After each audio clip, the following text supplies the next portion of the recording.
My name is Sukriti Sharma and I'm from Deshsanchar. Today I'm going to talk about with the students why they are in Nepal to study development courses in National College and their challenges and their goals they want to achieve after studying this course.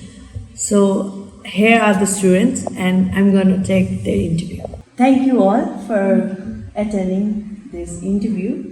So, first of all, could you tell me your names and where you're from? Thank you so much for having us, ma'am. I am Mahin Sardar and I'm from Pakistan. Currently, I'm in my 4th semester. Okay, thank you for having me. My name is Chitchat and I'm from Shillong, India, and I'm currently in my 4th year, 1st semester. Thank you for having me. I'm Siakma Malvindi. I'm from Sri Lanka. Currently, I'm in my 2nd semester. Now, first of all, I want to know why did you choose this course in our country rather than studying in your own country? So, ma'am, if I talk about myself, for me personally, it was very clear from the beginning that I want to go in development sector. It was very clear because my family has been engaged in this field for a long time, so most of them are in developmental sector. So I was sure that this is something I want to do. So after my plus 2, when I was going through various courses, what I can do, I came across National College, and when I searched about it, it was something like development studies kind of caught my attention because it was something I was interested in. And then I think what even more stood out to me was National College is actually also the UNESCO Center for Madhajit Singh Center for Development Studies, which is one of a kind institute.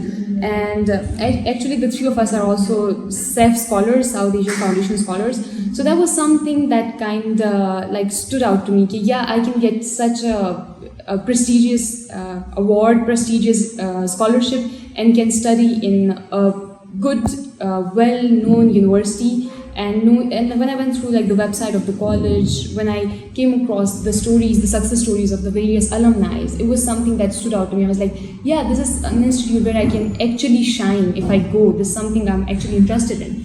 So for me personally, that was the reason I chose National College and decided to came to Nepal.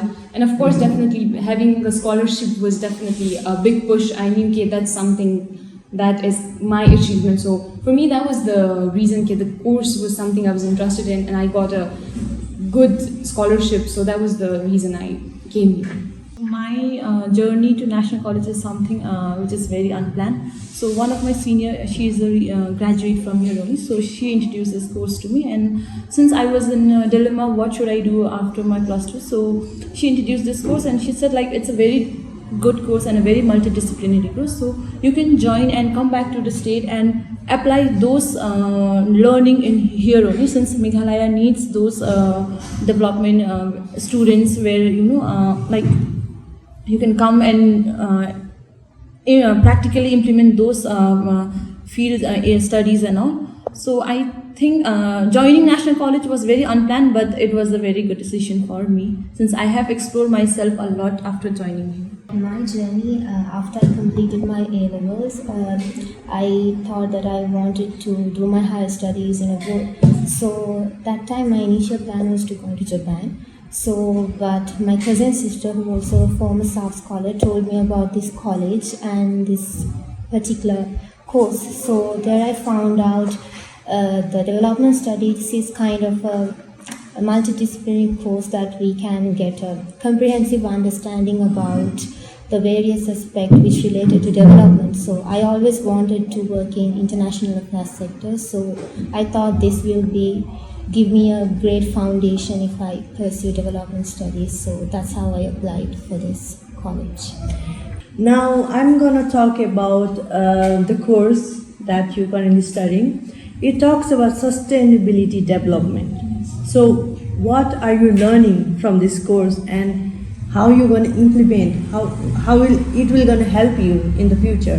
When we are saying sustainable development, we are focusing on the various 3 parts of it, sustainable development, right? We're focusing on the environmental aspect, we are focusing on the social aspect as well as the economic aspect.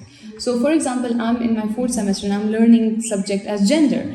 So gender and development are something very related, and especially females are always at like we face the disadvantages more than males do of unsustainable development. For example, either it's climate change, it's any other issues.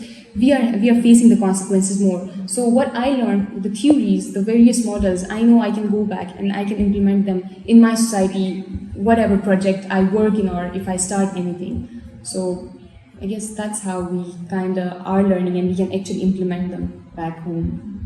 Okay, so since I'm already in my fourth year, so I have went to various field and I guess I have learned.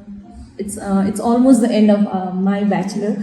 So I guess like Mahin said, she can relate to gender. I can relate to community development since me belonging from one of the northeastern states of India. Community development is something which is really needed in our state since it's a state where different tribes are staying together, living together. So community development, how can I apply is that sense of belonging is very important in a community. So whatever I have learned here, not only in community development but also in other aspects like culture or policies, I can literally compare the policies of Nepal and of my state and where it is lacking. And I can as a development practitioner, I can focus on those gaps and fill the gap through different aspects. So if I tell about in my perspective, I'm still in my second semester, but we didn't do that subject yet. So I think that if after I learned it, I think it will give great knowledge of me to apply it on a society, how to manage it and how to develop our society. We talked about courses, okay, and now we're going to talk about challenges that living in Nepal, like from your living expenses to transportation and your language barrier. Like how do you overcome it? Would you tell me about it? So ma'am, for our living expense, it's actually, we don't have to worry about that. As I mentioned earlier, that we are staff scholars, so it's fully funded, our course is fully funded. Our living is arranged by them. Even our transportation is arranged by them, our tickets and stuff is done by them. And we get monthly stipends. So for us, that has not been the issue. But the other issue when we talk about is living in a country that's completely different than your country. That's definitely a challenge. I'm still adjusting. Though there are many similarities between Pakistan and Nepal, but at the end of the day, they are two completely different nations. There might be similarities in the way we live, but at the same time, from clothing to talking, it's the language is difficult, and definitely my biggest issue has been the language barrier. I can still not speak Nepali properly, though I understand it. So I think that was the issue. But the good thing about Nepal is that the people are so welcoming and so generous here. I've never felt unwelcomed here. Especially, I've got lucky that my class fellows are the sweetest people here. Seriously, they've always made me feel so welcome. So I've always been I've never felt, oh, I'm a stranger here. In my classes, our teachers are, especially during the language barrier, they have been really helpful with that. They always use English to make sure that we understand in the class. And even if I don't understand something, I can easily, they are very approachable, the teachers that we have here and our class fellows and as well as our seniors. So by their support, I've been personally able to overcome the biggest issue for me, that was the language barrier, I would say. So now that I understand it to a great extent, still I have a long way to go. And talking about the cultural differences, how do you find it difficult? Because most of many population are Hindu. Yeah. And how do you find it difficult? So ma'am, actually, to be honest, religious wise, I think Nepal might be the most open and safe country in South Asia. As a Muslim person here, I've never felt any way, oh, I'm a Muslim, or people have not treated me differently because of my religion. I get off from college during my Eid celebrations. My friends celebrate Eid with me. Recently, last month we had Eid. My friends were there who came to my house, picked me up.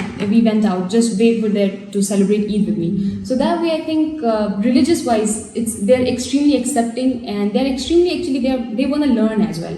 One thing I did notice was the people they don't know much about Pakistan, so their perception is very different. So they are very eager to learn about my country. They are very eager to learn about my religion, and they are very helpful. So in that way, I think I'm lucky that I'm with people who are so accepting of me as being from a completely different background. Talking about myself, I belong from the Nepali community only. So I am an Indian Nepali, as they know.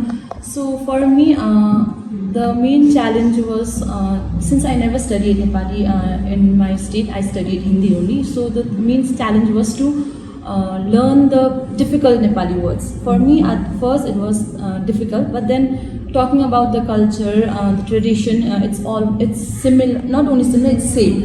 Whatever the tradition is followed, like Dasai Tihar, it's same in my state only.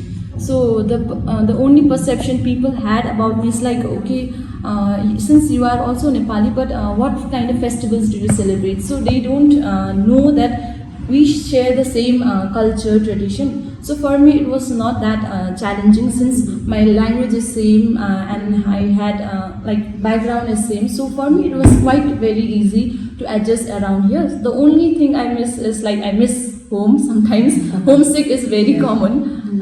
Other thing is also I feel like Mahin said, it's a very open community. I also feel very safe here.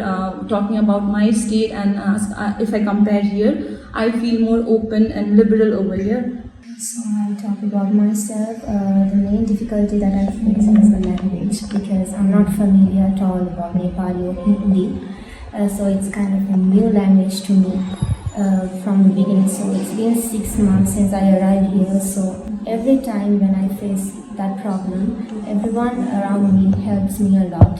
So in Sri Lanka, I'm from Colombo, the capital. So there and here, it's like totally different how I see it and how I feel, because in here the people are more cultural than us.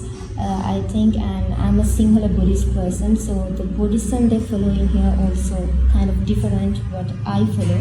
So the rituals that I'm doing in the daily life is different in our religious side. Even though it's different, I'm really excited to know about Nepali culture and everything. But I think it's good to learn about and expose to the new culture. And now I'm going to go towards, whether you want to, continue living here, or after course, what is your plan? Like, what is your goal?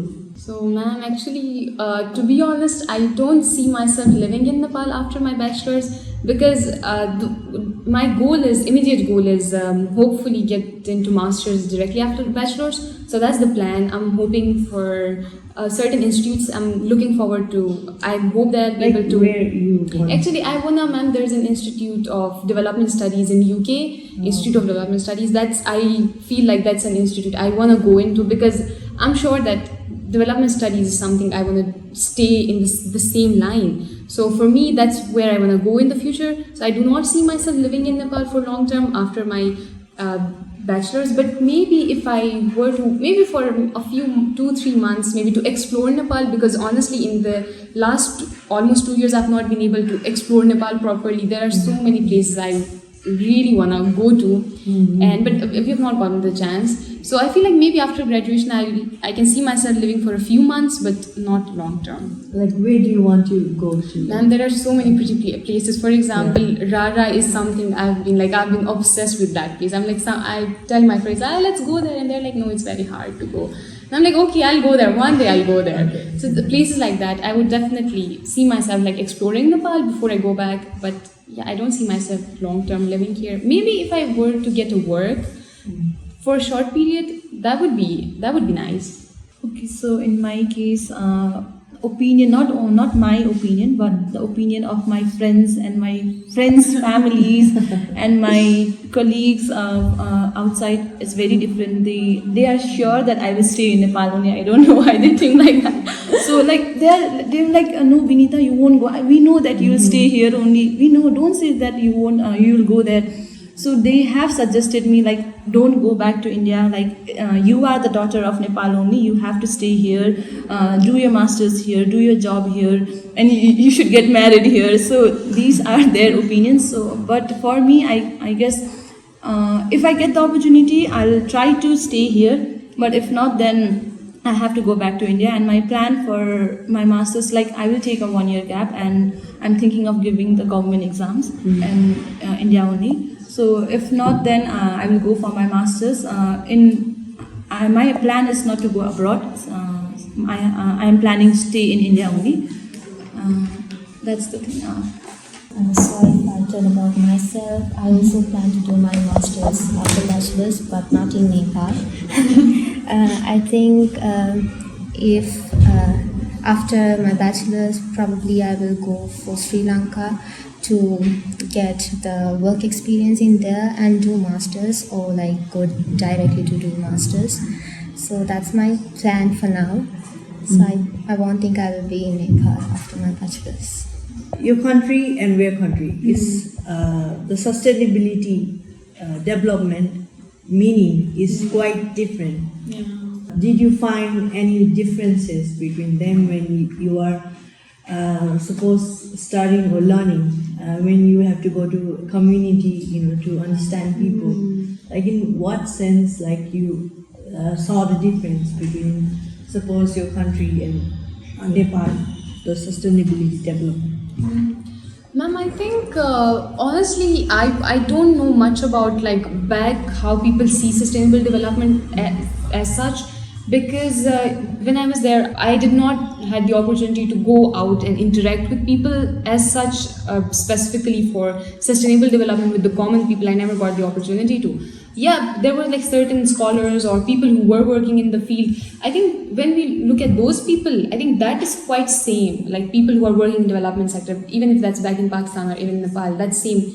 But so I cannot say much about the common people of Pakistan, but here I think people are actually quite aware of it, right? When we go to field and when we're talking about it, and one thing I noticed was, even if they don't know what is causing these certain changes, even if the people don't know what is the specific reason behind it, but they know it's so well what is happening over the course of time. They know how change is happening, and because of course they're being affected more than other people are. So the people are, and some of them are quite well aware of that. Recently we went to Jiri for a field study, and there I think there was something stood out to me a lot was, they say that they have this belief that clean Jiri, green Jiri, organic Jiri. So they quite believe in like sustainable living and organic consumption and organic living. So that's something I think people are quite aware of, sustainable development or sustainable living here. That's what You guys want to add?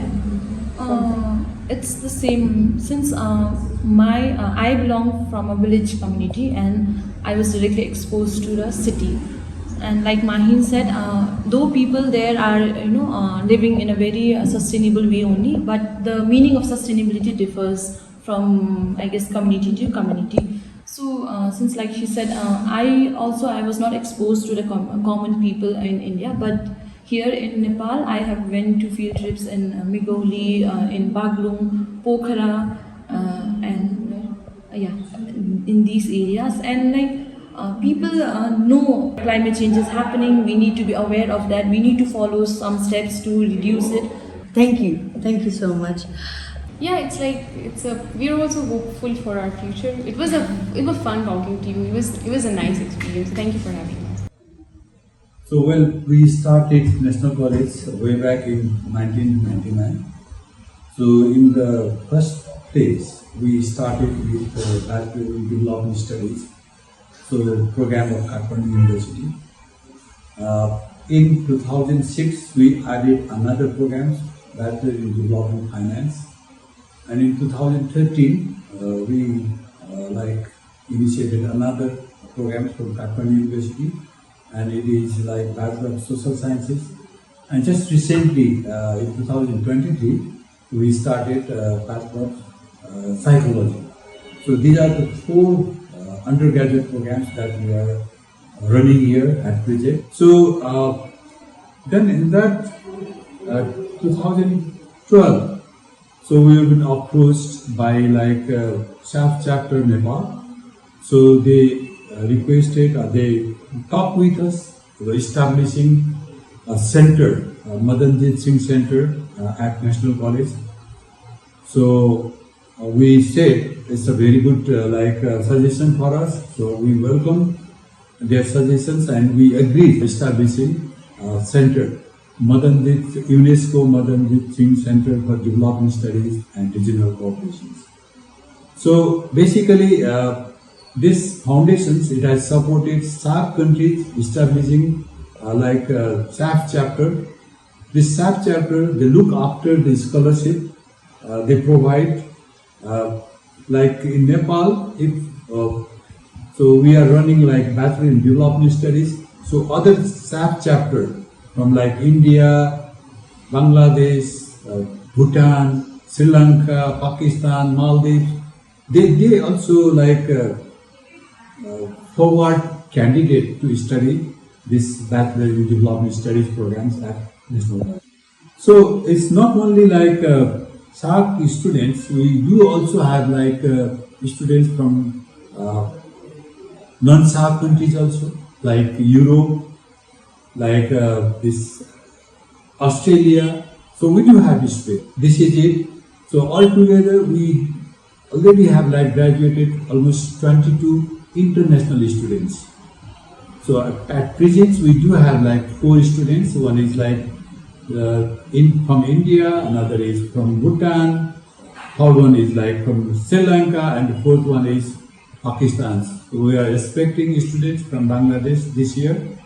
So we also wanted to have students from Afghanistan, Maldives, but we have not received it because there is a little bit of visa processing problem also. Basically, yes. So students interested in development studies, they give me email, then I process their documents, and then I talk with them.